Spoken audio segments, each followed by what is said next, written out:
It's time now for the Todd Leonard Show. Leave those negative stories behind as we focus on the positive and hear from those who give back and help others. Let's start your day with some inspirational stories. Now, here's your host, Todd Leonard. Good morning, everyone. I'm so excited to have my neighbor, Tom Keeling, with us today.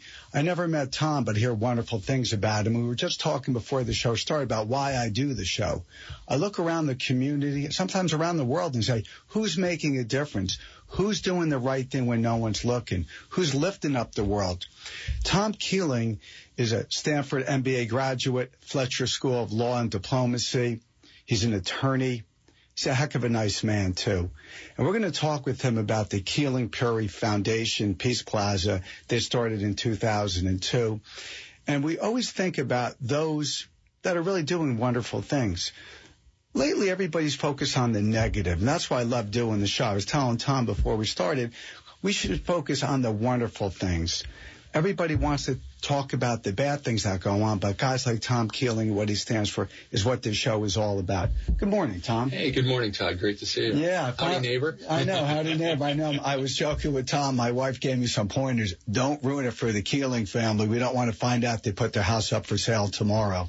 So Tom, you know, I was thinking about what you've been doing over the years, and we go on a journey each week with our guests because I always like to understand, you know, the transformative years. And getting ready for the show, I was thinking about, you know, my late dad and my late mom, and I want to go back in time. Where were you born and raised? I was born in Rockford, Illinois, and grew up there the entire time. I'm the youngest of five children of my parents. They were children of the Depression. Their formative years were during the Depression and then World War II. And my dad at that point had been on his way to getting his MD and actually was completed medical school but had not started his residency yet when the war broke out. And so he was stationed for 4 years, serving in the military. And that's where, in fact, where he met my mom, who was in the American Red Cross. Youngest of five, we are baby boomer children. 2 years apart, that entire upbringing, but very much Midwestern, middle class, but a very wonderful, wholesome environment to grow up in, a wonderful family. And the town we grew up in was Rockford, Illinois, which is the second largest city in Illinois, but by far no one's ever heard of it if you're on the East Coast. About 250,000 people. A nice sized community, not overwhelming, but still had, what you wanted. And it was really everything. All your time was spent outside interacting with others and just doing. Yeah. So I also know you're blessed with 5 kids as well. Yes. Yeah, that's pretty, I have to say a shout out to Jonathan. He just turned 6 yesterday. I was regaling Tom. He had quite a day on his 6th birthday. Taekwondo, won a trophy. He went to a pool party, and then he had fireworks. That is a great way to celebrate your 6-year-old birthday. So, Tom, with your upbringing, thank you, for your late dad for his service to our great country and your mom for her service. So always want to understand about, where you get your roots about the idea of giving back and what you recall. And I know getting ready for the show, your dad was a doctor. Yeah. So what was that like, watching your dad do his thing as a doctor and helping others? I mean, he committed his entire life to healing others and caring for others. And he really didn't care whether people could afford to pay or not. Obviously, he had to make an income. But he had many patients who really could not afford to pay him. And we would have people come over right around Christmas time and deliver loaves of bread or Christmas cookies or something, and just thanking Dad so much for all of his service and what they did for them. It was just wonderful. It was very gratifying. He also spent a lot of time volunteering. I was active in Boy Scouts, and so he would take care of, before the Scouts would go to camp, and do all the necessary physicals, or he would do similar types of things for various other organizations, and just trying to give back to the community. And what was really gratifying out of it was, no matter where I went, people always say, "Oh, your dad, he's such a wonderful person. He, the great things that he does." And it spoke volumes. It really did, and it really kind of laid the foundation, I think, for not just me, but for all my siblings as well, to really, this is how to live life. It's giving, it's helping others and taking satisfaction and feeling great about doing it. So, Tom, when your dad was doing these wonderful things and helping those, even if they couldn't afford it because he felt that was the right thing to do about, helping and healing, what impact do you think that had on you as a young kid? When did you first realize, that your dad was special and your mom, of course, in terms of the giving and to reaching out to others? Because once again, that's why I love doing the shows. I love when people are giving things, helping, a hand up, and not just worried about themselves. Were you a little young guy when you realized that? I think generally I was becoming aware of it when I was very young. Some Saturdays my dad would make rounds over at the hospital, and on occasion I would just kind of tag along. I was probably 6 years old or something, not going into the rooms, but there was a medical office building near it, and so I'd go over there and where he would start before going in, and just having people come up and just address him, and usually very excited and very positive vibes going on when people would interact. And my mom at that point was active still with the American Red Cross, so you'd see a lot of that stuff going on as well. So it was just, I guess, by osmosis a little bit that way. Yeah, well, obviously had tremendous role models. So when your dad was, doing his thing, helping others, and you're young, but you saw that as an example, right? Because I know as a parent, you take a lot of pride in trying to raise your children the best way you can. And when you saw your dad and your mom giving back, when did you start as a young person to say, I should do that too? I think a little bit was probably two streams. One was through Boy Scouts in part, and you had to do your good deeds, and I'm an Eagle Scout, and so you had to do special projects for that and things that are really oriented toward helping a community. So I think that was one stream. I think another was, through the church as well, and helping on other, projects, where you just be exposed to the situation of some people and some of the basic needs that they needed. And as, youth groups or something within the church, just going out and having at least some exposure and some level of participation in trying to help them. So when you would be in the community and folks, you saw how they really respected your dad and your mom. What did that feel like? Did you, something about it? Because I know with my late dad, I was so blessed. I worked with my dad. He was my hero and my partner. And sadly, I lost my dad in 2009. But I know to this very day when people talk about my late dad and my mom, but I get so much pride because the way they lived and the example they set, and it really does change your life because the bar gets set really high when your parents are leaving that kind of legacy and tradition. So in terms of education, I touted, you're a very smart man. How I got you on the show, we'll have to see if that tests your intelligence. But you really had tremendous education. When did you realize the importance of education? That our parents instilled in us from the very beginning, and that was they wanted to make sure that we were given every opportunity to go pursue our dreams and that we had the right tools to do that. And so when I look back at it, my dad went to medical school. His father probably went to 8th grade. And it was a commitment from the grandfather and that generation to my dad and him doing it, then realizing that really that was the opportunity for him to pursue his passion. And so he and my mom, laid that foundation for us so that all of the children could go out and really get the level of education that they needed in order to pursue their dreams. And I for one, you've got to be a lifelong learner. It's the right way to live life. It's never to get so stuck in the way that you do things. Always try to learn, to continue to grow, experience more, because I think it helps you better understand others and a way to better make a difference in the world. So on a serious note, you went to Stanford for the MBA. That's an extraordinarily competitive, very, very prestigious university. What was that like? Do you remember? Was that really challenging? I loved it, but I do remember I'd seen photos of the campus, but this is before you really had either virtual tours or it wasn't as easy to travel around. It was a lot more expensive on a relative basis. So I hadn't visited the campus before going there. I remember driving and turning onto Palm Drive that comes into the campus, and this lined with all these palm trees, and then the Pacific Mountains in the background, and then the cathedral, basilica, in the foreground. all in this Spanish architecture. And I'm going, this is too beautiful. I don't know if I'm going to be able to study. How can I apply myself here? But you get into a groove and you do it. But the wonderful thing about Stanford was it's a very and although it's an excellent school, it's a very supportive environment. It was very much everyone helping everyone else. It was just a very nice approach to education, and it was a wonderful experience. Yeah, once again, getting ready for the show. You also went to the Fletcher School of Law and Diplomacy, and that's another out of Tufts. I mean, that's a wonderful school as well. Why did you go there? I had, in college, I had gone, actually in high school, I lived a year in France and did a year as a foreign exchange student. And I loved it. And having grown up in the Midwest, I used to jokingly say that you could drive 1,000 miles and it would still be McDonald's, it'd still be Burger King, you'd still be speaking English.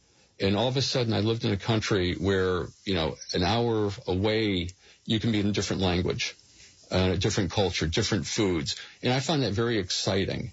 And so then after that, I spent time, I got a scholarship and I studied in Italy for a summer. And then in graduate school, I actually went over into Switzerland and studied at the Graduate Institute of International Studies in Geneva as part of Fletcher.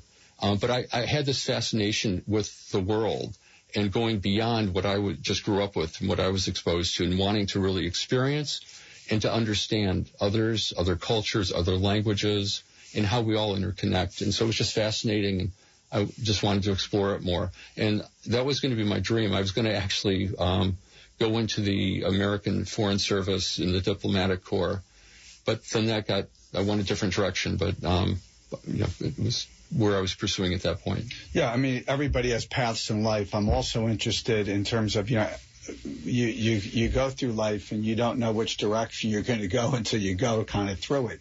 You were going to head in that direction, right, in the Diplomatic Corps, and then you went into another direction. Why was that? I had decided that I wanted to do international work, but I wanted to do it within the private sector instead of the public sector. And I was in Geneva, and the Law of the Sea Conference was going on, which was all about how all countries can mine or harvest or utilize the oceans and resources. And what I saw, it was fascinating, but what I saw there was it was the politics behind it. And there were some landlocked countries who were kind of disrupting, trying to get to a meaningful and effective workable solution that would really help from an economic and from protecting the oceans. And I kind of said, well, you really want to have more of an economic rigor behind something, because that will then bring in the right way to do trade-offs between what is feasible, what makes sense, and what doesn't. And I decided at that point that I still wanted to work internationally, but I wanted to go through the private sector, which is then what steered me over to Stanford.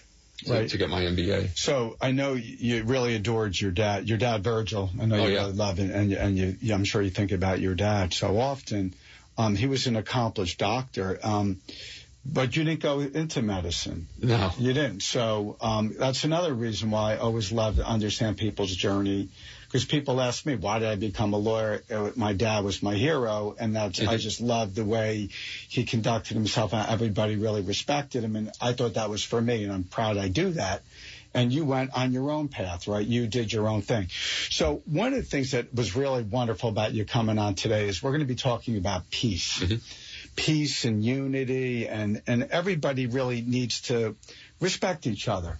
And I know that's so sadly, sorely missing nowadays, both in our political culture and also sadly with the Ukrainian, Russian, it's a debacle what's going on to the port, the wonderful people in Ukraine. I mean, I pray for them all the time. So you lost your dad in 1999, yes. Right? And I know that one of the things, it's obviously transformative when you lose the patriarch.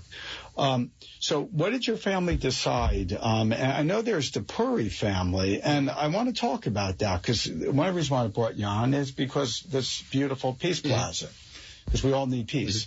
So can you walk us through how did that all evolve? The Keeling-Puri families coming together and then creating this beautiful Peace Plaza. Sure. So My dad passed away in April of 1999, and shortly thereafter, all of I have 3 brothers and a sister. We were talking about wanting to do something that would pay tribute to Dad, and we started discussing different ideas. And somehow or another, it just started to evolve in terms of, my mom and dad very much loved to travel. They very much loved to interact. They instilled in us this respect for others and for wanting to help people. And we looked at the world around us and really talked about, okay, how do we bring people together? And so it evolved more toward having a place where people could come and celebrate togetherness, celebrate diversity, but embrace inclusivity and recognizing that, we're all different, but yet we're all the same.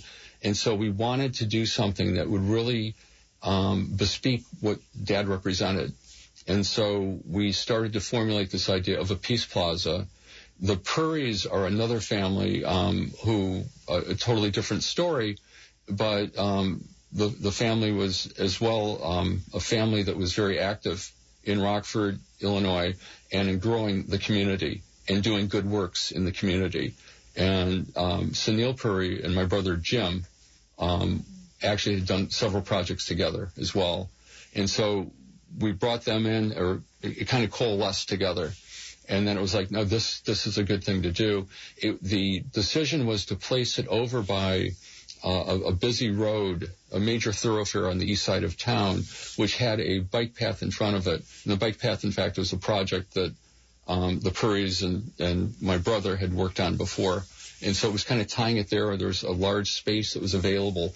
So it would be an area that would be very visible, very accessible, and yet it still was protected enough so it could be very peaceful. And so it was kind of the genesis of it. So were your family, when you were thinking about it, and the Puri family, was there some level of uncertainty? Because obviously, I'm assuming no one in your family has ever done this before, and this was in 2002. Was there something like an evolution where you're like, yeah, let's just go for it? I think so. And it actually started probably late 1999 into early 2000. And it was actually well into the works, and it was fun. It was fun going through, and one of the projects I was tasked with was a lot of the quotes. There are 10 quotes from very famous, prophets of peace on the monument, and that was fun going through. But we were well into that. We had already picked out this beautiful mural design and this globe that's large and it's very attractive when 9/11 hit. And so the timing of it coincided with that, and then the park actually opened shortly thereafter in early 2002, and in September of 2002 is when we brought in the first International Day of Peace, which coincided with the September 20th, the United Nations designates as the International Day of Peace, and so we tried to coordinate around that. And so that was really it, but you're right. It was working together and trying to figure out, okay, we have an idea, but how do you take this from just being some sort of sketchy vision and having it actually come and become life, become real. And so that took a while, but it was fun and everyone was energized. In terms of, I believe that the architect that was used for designing the monument was out of the University of Illinois, and my brother and his wife got connected in there, started down that path, and it was just fun. Everyone kind of pitched in and took their piece of it, and were excited by it. Right. Because what I'm trying to kind of get in my mind is, you're building something so beautiful, but I'm assuming your family and their Puri family never did this before. No. And so that's why a lot of people that are listening today or in the future, sometimes you have an idea, but you're kind of nervous. And instead of stepping forward, you don't even really explore and try, because you don't know until you try. So the Puri family, were your families close? They became close. Again, it was more my brother and the Sunil Puri were quite close and had worked together for probably 15 years. And, we were family friends through that relationship. So there was a good connection there, and there was a full commitment from both families to this. And so it was something to do. But you're right. I mean, what I would encourage people is if you have a desire, just do. Don't overthink it.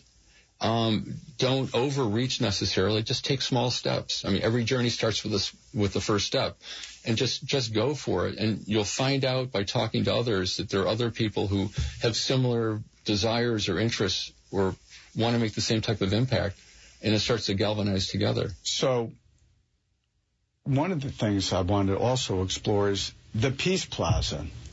Why to honor your late dad's memory and also the Puri's memory, right, of their patriarch? Why a Peace Plaza? I mean, there's so many other wonderful things you could come up with, but why was that so important to your respective families, the Peace Plaza? Because, like I said, we need peace more than ever right now. But why? Why did your families decide that? Because there's a lot of other things you could have come up with. There's a few reasons. I mean, one is, again, the commitment to mutual understanding in the way that we were raised, in part, respect for others, mutual understanding. That would be a piece of it. I want to think as well, though, that we grew up in a tumultuous time in Rockford, which going into the Vietnam War, racial tensions, coming out of that, but still having there was a lot of poverty, a lot of tension, a lot of friction in trying to get people to better understand.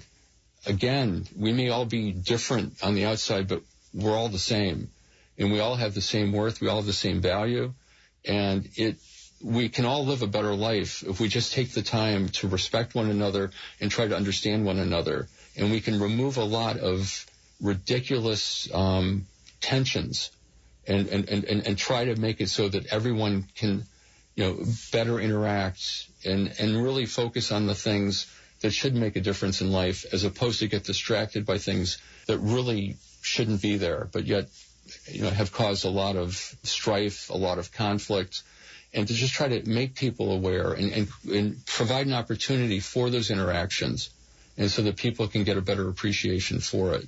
I mean, it's a beautiful concept and idea that, I went online, I researched, and if people are listening right now, they want to Google and learn more about, the Keeling-Puri Peace Plaza. How do they learn more about it? It's pretty much that. You can just Google exactly what you said, or if you want to type it out, it's Keeling, then -Puri, Puri, -PeacePlaza, oneword.com. So it's pretty simple. Keeling-PuriPeacePlaza.com. That was easy. I mean, I know, even though you're Stanford MBA, you nailed that. Keep it basic. Yeah. So one of the things is this idea of equality. And that was also something I wanted to explore. Yeah. When did you, as a young person, realize the importance of treating everybody equally, and not by the color of their skin or their background, their ethnic background? Yeah. One of the really problems, I think, throughout the whole world now is everybody is so divisive instead of inclusive. When did you realize the importance of that? I mean, I had the opportunity from being very young it was sports, probably before sports and then scouts. But, sports, it was just interacting. It was just playing and being on teams and depending upon one another and having fun doing it. And being able to joke, being able to succeed, have challenges together. It broke down all sorts of barriers. And that really was at the beginning. And then the same time, it's really about common experience. It's common interest or common experience in realizing that once you have that, it doesn't matter. And so once you have that, then you can break down those barriers. And then it's about, again, mutual understanding, trying to empathize, trying to understand what makes the other person tick. What's their experience? Why are they approaching life the way that they do? And trying to empathize as opposed to criticize. Obviously, everybody should strive for that. And realistically, though, we have a long way to go. Yeah. But that's why the Peace Plaza is really important, because I love the idea. So tell us about some of the, at the Peace Plaza, you have so many wonderful things that people can kind of take in. And you mentioned quotes. And, quotes are very inspirational. And you were involved, right, through the Peace Plaza, coming up with some key quotes. And obviously, you know, you want to do justice for the Peace Plaza. Do you have like one or two? They're all wonderful, but there are one or two that kind of really get to you, you know, get in your soul. There are, and I got to say, this was fun to do. This was early days of the internet. You know, we're talking year 2000, so maybe 5 years into it, but there was enough there to help make this a lot of fun. And what we did was we wanted to have quotes that connected with the community, but also connected to the globe. And so what we looked for were some contemporaries, as well as, you know, some historical figures, representatives of different religions. And so we would really, and also Native Americans, you know, so we were trying to get everyone who had an impact on our community. But a couple quotes. I mean, there's one by Albert Einstein, connect to New Jersey, right there. Peace cannot be achieved through violence. It can only be attained through understanding. Or going back to Abraham Lincoln, the best way to destroy an enemy is to make him a friend. There's also quotes from Mother Teresa. There is Martin Luther King Jr., Robert F. Kennedy. It goes on, but and Ogallala Sioux. But I was so, like, you know, thrilled when I was reading this. I'm like, wow, these are so beautiful and so important. If we could live by these quotes, we'd be a heck of a lot better world than we are right now.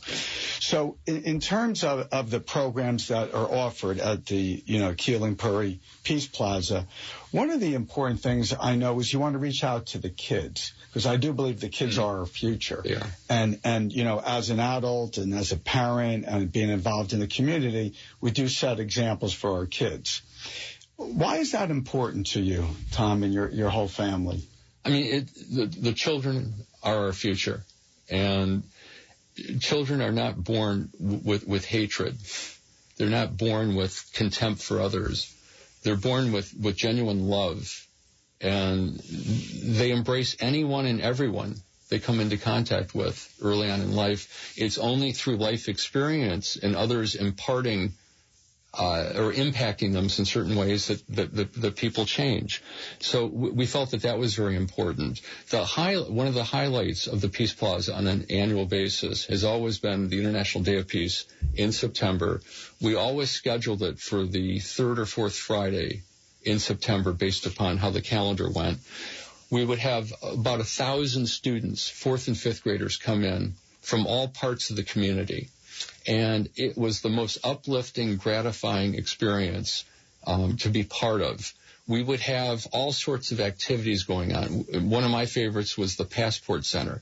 The students would have to study about countries on each continent. And then we would have stations where you would ask the student a question. And some of the questions were quite deep. Others are you want to have everyone feel good. So you want to make sure they could answer a question. You'd stamp their passport. And it would go on and on. And those interactions, just so much fun and the excitement there. There are 48 flags. It's a beautiful flag arrangement. Then all these peace poles with four-sided, all with "May peace prevail on earth" in different languages, and students doing rubbings of the poles. Then there were singing presentations, choral presentations of songs of peace that the students would learn that they would perform. There'd be reenactors. Abraham Lincoln would be there, Eleanor Roosevelt, George Washington Carver would be there. Jane Addams, who people out here may not know as much about, but she was responsible for Hull House in Chicago that was huge in the 1890s for embracing immigrants and giving them, typically mothers with children, and giving them shelter and education. But reenacting to connect the students with where they live, with history impacting them, and people who came from different walks of life and how they all experience life. It's really uplifting. And then the other, if I may, go ahead, I'm sorry. Yeah, no, we're going to take a short break because this is incredible going through these kids and all the wonderful things they're exposed to. We'll be right back in 30 seconds. The Todd Leonard Show is sponsored by the Leonard Foundation, whose mission is to support the children and families who are battling pediatric cancer and those in need of food and assistance, women's shelters, and other important social services in the community. They also proudly support those fighting pancreatic cancer. They feel it's vitally important to help those in need in our amazing community when they need us the most. Please join them in extending a helping hand and go to leonardcharity.org and donate now. Together, we can touch many lives. Welcome back. I have Tom Keeling, a wonderful man, and we're talking about the Keeling-Puri Peace Plaza and the kids and all the fun things they do and how they're really broadening their horizons, and it's really an incredible program. You know, Tom, you flow effusively, and I can see the pride you have in seeing the young kids. We're talking 4th and 5th graders. But one of the striking things you just said, though, is if you really think about it, the kids are impacted by what their parents say and what their parents believe, and they then model that. Yeah. And there was a recent episode, we were out, and I heard this young kid say something. I'm like, where's this kid get these kind of thoughts? I'm like, well, obvious, it's the parents, or whatever they're exposed to. So it's wonderful to get the young kids. Well, what is that like when you look out at, 1,000 4th or 5th graders? And it's a rainbow coalition, right? It's all different races, colors, nationalities, but they're together with how many flags? We have 48 flags there. So when the flags are, blowing in the wind, and you see the kids singing songs and broadening their horizons, because they're being exposed. Because once again, depending on where you live, some folks don't have a big exposure to other cultures or nationalities or religions, and then it's a whole new world when they go out and they meet these new people because they're not exposed to it. Yeah. So that's so important. So when your families, when you were started in 1999, 2000, it got off the ground in 2002. Your organization has been doing this for over 20 years now, 2 decades. And one of the things that I thought was so beautiful is the kids. Do you hear back from the children that are going through the program, feedback either from them, their parents, and how it's making their lives better? You hear some of that. I mean, you hear probably more from teachers, because this is it's a day activity. It's on the International Day of Peace, and then they go back to their schools. You do have some students come back over the years and say, I was part of this before, and such.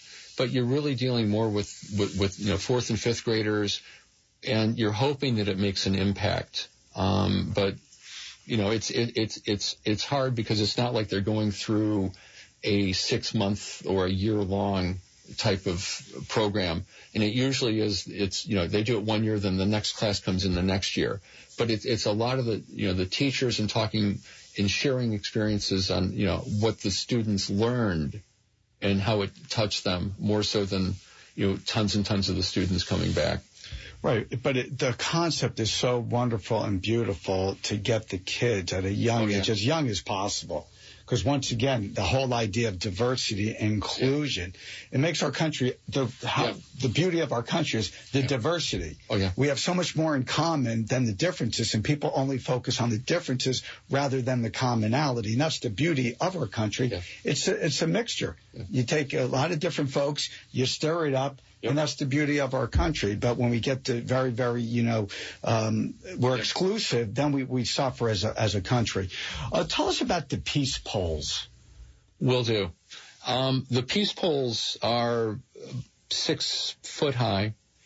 They have made peace prevail on earth inscribed in English, and then 3 other languages on one, and then each pole has 4 languages saying the equivalent of that.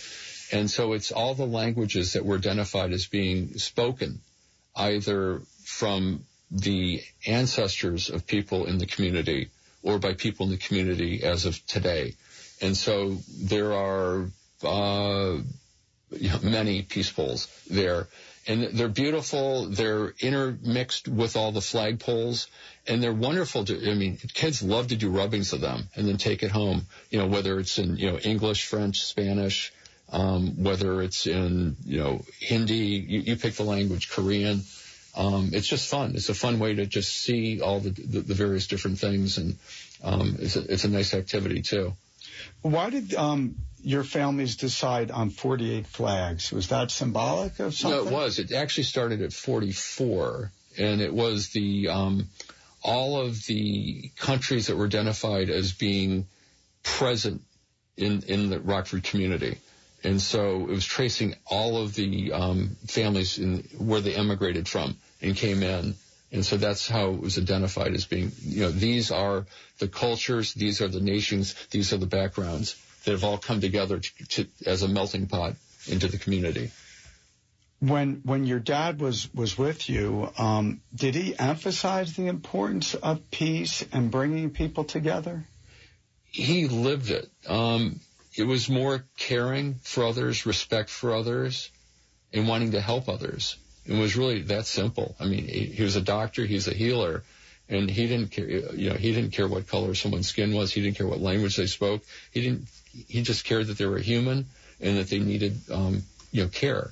And he was there to give that. So the Peace Plaza, not only does it bring unity and equality and respect for all cultures, but also education, because you are educating the young kids in terms of diversity. And is that also something that you think, looking back, your dad and your mom would be, very proud that this beautiful place exists? No, they would be very touched by it. My mom passed away several years later, and so she was able to participate. She was able to witness the entire creation of the Peace Plaza, as well as the first several International Days of Peace.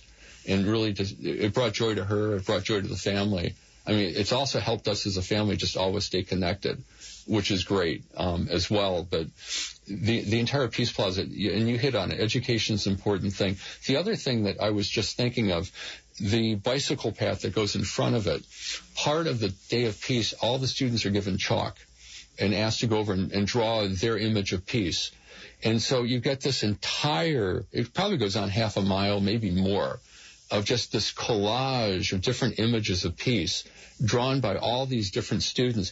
And it's just amazing. And we take pictures of it. You pray for good weather. But it was just amazing just to see what all these students coming together could create that no one individually could. And again, it shows the power of community, the power of coming together.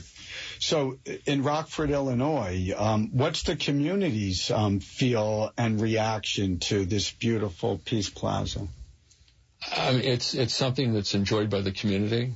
It's something that really stands for something very positive.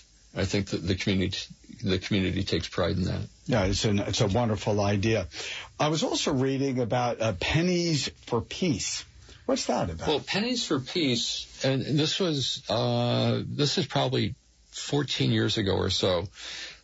Most years, or many years, we would bring in a keynote speaker for Peace Day. And one year we brought in a gentleman named Greg Mortensen. And Greg Mortensen had a history where he had been a very accomplished technical mountain climber. And he had been mountain climbing over in Afghanistan and ended up having a tragic accident. And he fell, got injured, got isolated from others, and then he was rescued by a small group of Afghanis who brought them into their community and then brought him back to health. And so he actually wrote a book at that point called 3 Cups of Tea, and where the first cup of tea, you are a stranger. The second cup of tea, you're an acquaintance. By the third cup of tea, you're a friend. And that was a very touching book.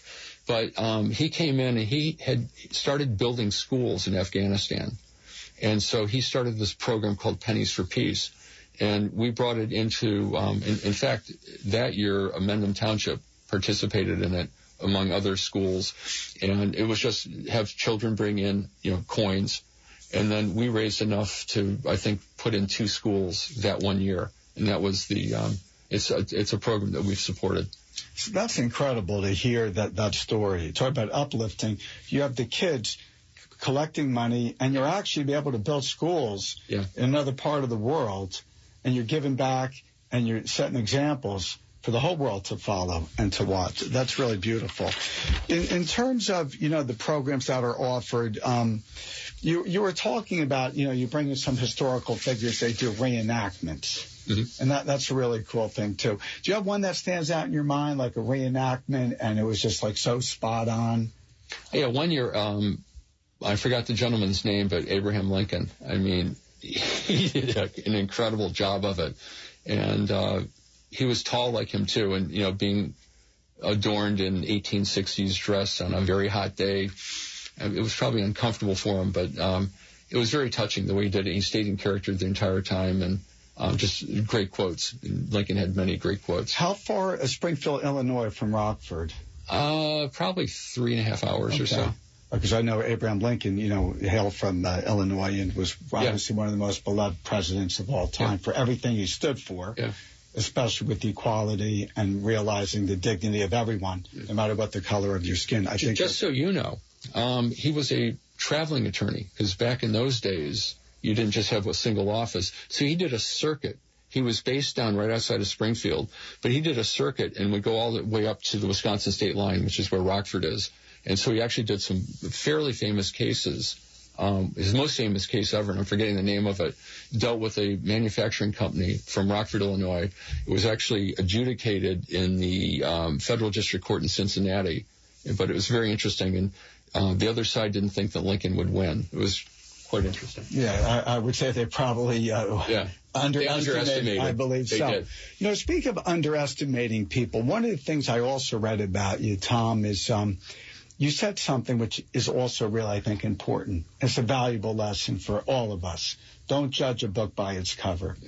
When did you realize the importance of that? Because a lot of people really should understand that and think and pause and really reflect on what that means. Because we're all guilty of it. You look at someone, you underestimate them, or you think, there's no fight in that person or that whatever it might be, or you think they don't know anything, and then you realize, wait a minute, I really miscalculated. When did you realize the importance of that? I can't really pinpoint any point in time. I do think that, life is so hectic and people are moving so quickly that we are all victims of making very quick judgments. And sometimes I think we have to, but I think it's best for us to just slow down where we can and really get a better feel for what's going on or for the individual we're interacting with. And really not make that initial judgment and then prejudge everything based on it. Just slow down and take more in and then try to really understand the whole person that you're interacting with. Yeah, I remember as a young, I played a lot of sports growing up, and that would be another classic example. You would look at, I played a lot of basketball. I was never tall, though, Tom. I've been accused of a lot of things. Being tall is not one of them. Listen, I would have been great in basketball if we'd had the three-point shot back then. You could throw from downtown. I had a pretty good, I could chuck it up, too. My late grandfather, Papa, thought I had a rabbit's foot. I like to really chuck it from the baseline. But the interesting thing is I would play games and you would look across the court and be like, that person is so out of shape. And then you would be like, oh, my God, they're running us off the court. Yeah. Or the same thing even in a courtroom. You could look at someone and you think, oh, I'm going to be okay. And then, oh, my God, you're getting clobbered. You got to really get your A game going pretty quickly. I want to talk about at the Peace Plaza in Rockford, Illinois, you have these beautiful dove releases. Well, what's the symbolism of that? It's the ultimate symbol of peace. And we try to do it many years. We would conclude the celebration with bagpipes and then have a release of doves. And it's a beautiful sight. There was one year, though, where it was the most comical sight because for whatever reason, the doves did not want to come out of the coop. And when they finally did, they flew very, very low. And so it was a little bit different that time. But usually it looks beautiful, and it's just a wonderful way to just finish. It's the crowning touch on a perfect day. Yeah, no, it's wonderful. I mean, who doesn't love a dove? I mean, what it symbolizes is really important. In terms of the program, your families have been doing this for like 2 decades now. Is there some discussion of branching out and spreading this beautiful message, not just in Rockford, Illinois, but other locations? So a couple things. One is COVID changed everything in terms of the International Day of Peace program. And after, I guess, 18 years of in-person, we had to go virtual. And that turned out to be a great thing because we ended up continuing the content. But since it was in a virtual format, we then decided to branch out. And so I brought the program to New Jersey to make available to schools here. Other members of the family brought it into Colorado and California and elsewhere in the country so that it would be something that other parts of the country could leverage because there's lots of common messages in there that really have applicability to no matter where you live. So that's one thing. The second thing is what I'm active in Mendham Township in both the HSA as well as in the school board. And within the HSA and the Cultural Arts Committee, we're trying to establish the beginnings of a peace garden at the elementary school. And so we have been in discussions with the elementary school principal as well as others, and we are hoping to have the first peace poles put in before the International Day of Peace in September this year, and just have it be more of a grassroots start. So a few of us are going to kind of just put the first ones in, try to make others aware, and hopefully see if it can take on a life of its own. But really to try to bring those types of programs. And we've started to incorporate aspects of them into some of the field days in our school district. But my own personal desire would be to have it be a lot more full blown. And again, it's take small steps and work toward an end, and hopefully it'll stick. It's a wonderful thing. My wife mentioned, she was very active with the HSA, and I know you serve it so ably. And this is another example of where life paths kind of cross. I never, candidly, don't take it personally. I didn't really know you. Yeah. And my wife said, you got to meet Tom. He's a wonderful guy. He gives back. And that's the beauty of life. You got to get out there and meet people and try to make new connections, because I think that's really important. In terms of the reaction, the Mendham, let's say, that district and other schools, it seems like, to me, a no-brainer. This is a wonderful idea, and you should continue to pursue that because you're very passionate about it, and it seems like it's lifted up Rockford, Illinois. It can certainly lift up not just here in Morris County or in New Jersey, throughout the whole country, because I love the idea of really exposing the kids to this beautiful idea of inclusivity. I want to also ask, because, you're busy. You're an attorney. You have a lot of financial interests. You're blessed with 5 kids. I always, wonder about the balance of life. How do you find the time, to be with your family, but you have so many other demands? Do you have any advice for us on kind of how to manage it? Because I was with some friends yesterday, and I was joking about, the Karate Kid with Miyagi. You need the balance in life. If you work too hard, your personal life's going to suffer. And if you do too much personal time, sometimes professionally you might suffer. Now, I think you're still better off putting more in the personal than professional. But will you have any thoughts on that? I mean, it's deft balancing, but I think it all starts in the home. And it's being first and foremost focused on the home, and, making sure that you're raising your children effectively, and being engaged in their lives and being part of their lives, and being there, because ultimately that's what life is all about. And if you do that by the right example, I think you set up your children for a great future. And, encouraging them, having them have their own experiences, encouraging them to pursue their passions. So that's the family side. And then try to focus in areas where you can help. Don't spread yourself too thin, though. At some point, it's diminishing returns, and that precious equilibrium gets out of balance, and it's hard to bring it back in. So, the more you do, the more you find time to do more, but you still have to be sensitive to maintain that within a certain equilibrium or balance, and remember what's most important, and that is, it starts with family, and then it goes to community. But you've got to start there, because if you're not, solid at home, it's hard. I also want to talk about gratitude. Tell us about your thoughts about being grateful. I think the best thing one can do, and the most satisfying thing that someone can do, is by helping others. And it helps the other person, but it probably helps yourself even more. And being grateful for what you've received, and taking that in. And I think that's part of life experience and traveling. We can all feel how hectic our lives are, or how this isn't working right or that isn't working right, but we've been given so much, and we've been blessed with so much, and we should be thankful and grateful for what we have. and then try to, better make everyone else's lives better as part of that. So, the show is the journey of giving back, Tom. So not to pontificate, but do you have advice for the listeners in terms of your life experiences and the concept of giving back, helping others, lifting up the community? Because it really informs your life from, getting ready for the show and listening to you today. You're very passionate about that. Do you have some advice for us? Something I heard recently that really, touched me was we're all going to have our legacy in one form or another. And whether we want to or not, we're going to have a legacy. And it is such a better legacy to go out and help others.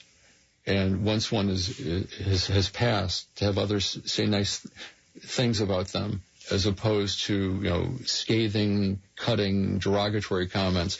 And that isn't the real reason to do things, but that just resonated in a certain way that, people remember good, and people remember those that go out of their way to help them. Even if it's small things, it doesn't have to be big. It can be holding a door. It can be showing common courtesy. But it's just a respect for others and a desire to care for others. It can go so far, and it takes so little effort to do it. And it's such a better way for us as a community to all live. And so I guess that's kind of it. Well, no, that's beautiful. I mean, obviously, even a smile, if you say to someone, oh, you look great today, or you look a little down, what's up? Let's talk, because people need that connection. Yeah. There's a lot of lonely people out there, and even people with a lot of friends are still lonely, too. You always have to be able to understand the other person. But it's interesting that you bring that up about the legacy, because, as we get older, you start to reflect more on it, because I guess people say it is important to think about what you're leaving behind and to make the world better. Why do you have such a strong sense of community, too? Because I know you're really active, in the board and all these wonderful things you're involved in. You were mentioning some of the Project Redwood before we started. You have so many wonderful things that, you want to give. Why is it so important to you, Tom, to be part of the community? A few things. I mean, one is we are members of a community, and we need to work together. And if we work together, we can have, better schools. We can have better experiences for our children.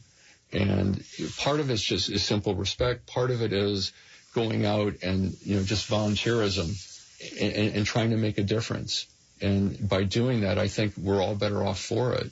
And then, again, ultimately, it goes all back to the children and their futures. So you're blessed with 5 kids. I'm blessed with a beautiful wife and 5 children. I want to... sorry, you wouldn't be able to, whatever. Later today, you'd be in trouble. No, that's not You know what I'm saying? You'd be knocking on my door. Hey, Todd, I need a place. Because no, we don't want to see that happen. And thank you, for your wife for letting you, come here this morning and your whole family. So you have an 8th grader, and, I have young kids. And it's so important to me to still try to, run around with the kids and be involved and engaged in their activities. But it's also, like you said, the legacy, because you want people to say nice things about you. So if your kids ever have an issue, maybe they can say, hey, your dad was good people. I know that in my life, and I'm sure you've felt the same experience, right? Because of that tradition, the legacy. Because that's really what it's about. You pass down your name, too, right? So I think about my parents, and I say to myself, I want to make them proud. I want to honor their memory. How important is that for you, too, Tom? Well, I think first and foremost, it's just living the right way. And some of the other things are more secondary benefits of it. But it really is wanting to live in a way that you live in a very positive world where you're trying to make a difference. And from that, I think, one, you will touch other people's lives. You'll watch them feel better. And then hopefully what goes around comes around, as well. So you were also sharing with me in advance about the idea of you're never too young, never too old to help. Yeah. And that's also really interesting, because I had the Mars Habitat for Humanity on last week. They're wonderful ladies. All right. Blair Wilson, Sandy Jones. I mean, really beautiful, wonderful ladies, and what they're doing to lift up the community, you know, it was really wonderful. Yeah. And they were talking about a gentleman in his 90s, still out there doing his thing. And that really resonated with me, and I know that, you know, that was really important. You're also talking about how you get, even though you're helping someone, you're also getting a lot out of it, too. Yeah. And I know they say it's better to give than to receive, but that really is true. It's very true. You know? And you receive so much more. But on the other point about encouraging others, I mean, it really is. No act is too small. I mean, I encourage anyone just to do small acts and do little things. And I don't care how old you are, how young you are. If someone's older and they're kind of feeling isolated for whatever reason, a great way to not feel isolated is go out and volunteer. If you're able to, go out and volunteer. You will meet other people who have similar interests. You'll be part of an effort that makes a difference in someone's life. You're going to feel better about yourself, and you will be connected and no longer isolated. So that's a solution that not just helps others, but ultimately helps the individual as well. And the same thing, you know, encourage parents with children. Get the children to participate at some level early on in life, not in a huge way. Don't have it consume their life, but expose them to how helping others can make a difference, and also will help be formative in the child's upbringing. So one of the other things, you know, the reason why I do the show every week is I want to focus on good things. Why do you think, for whatever reason, the whole society, we focus on the negative rather than all the wonderful things, like the things that you're doing and so many other wonderful people? It doesn't get attention. It's always the negative stuff. It's always these tragedies as opposed to all these uplifting stories. Yeah. Why do you think that is? I mean, it's an unfortunate reality out there, and I think that a lot of it is just media and the approach, and, you know, people trying to sensationalize things, and you hook someone if you talk about something tragic. It takes longer to really impress someone with good deeds, and I think, which is unfortunate. And on TV, when they do those very infrequent, but the good news stories, I mean, I'm really touched by those. I really wish that they do more of that on TV. But unfortunately, they know their business, they know what hooks people, and it doesn't resonate as well. There's so much goodness out there, Tom. You know, I look at you, and you're just really, and you embody why I do these shows. You, your family, the Puris, bringing people together of all walks of life. Because I do believe we're in this together. Now, we're one big community. We all can impact everyone else's lives. And if you could think about that, as you go through life, you'll be way ahead of the game. You start out with a little idea. Go for it. Never think you can't do it. You can't do it if you don't try. But if you do it, you'll see you can succeed. Guys like Tom Keeling, they put it out there for all of us. They're great examples. Remember, we need peace in this world. We need unity. Never forget, we're in this together. God bless you, and please tune in next Sunday at 9 o'clock. The Todd Leonard Show is sponsored by the Leonard Foundation, whose mission is to support the children and families who are battling pediatric cancer and those in need of food and assistance, women's shelters, and other important social services in the community. They also proudly support those fighting pancreatic cancer. They feel it's vitally important to help those in need in our amazing community when they need us the most. Please join them in extending a helping hand and go to leonardcharity.org and donate now. Together, we can touch many lives.